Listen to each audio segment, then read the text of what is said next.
سلام، صبا صفا هستم، تصویرگر و نقاش. امروز خیلی یهویی دلم خواست یه چیزی رو باهاتون سهیم بشم که شاید از نگاه شما چندان مرتبط نباشه با تصویرگری و نقاشی.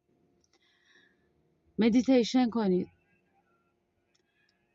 مدتیه دارم مدیتیشن میکنم. خب قبلا این کار رو انجام میدادم جسته گریخته، ولی نه چندان با مداومت.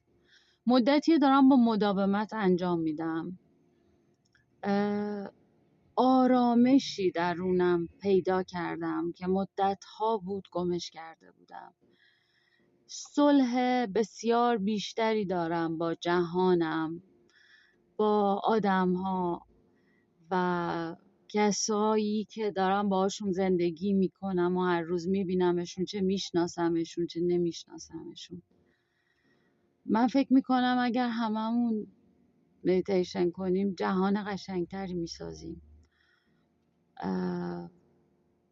قطعا خیلی کار دیگه هست تو زندگی باید انجام بدیم برای اینکه مسیر درستمون رو بریم، ولی عمیقاً فکر میکنم مدیتیشن یک شروع فوق‌العاده است برای یک شروع زیبا در یک مسیر زیبا. یهویی دلم خواست باهاتون حرف بزنم و سهیم شم. امیدوارم به دردتون بخوره. روزتون بخیر.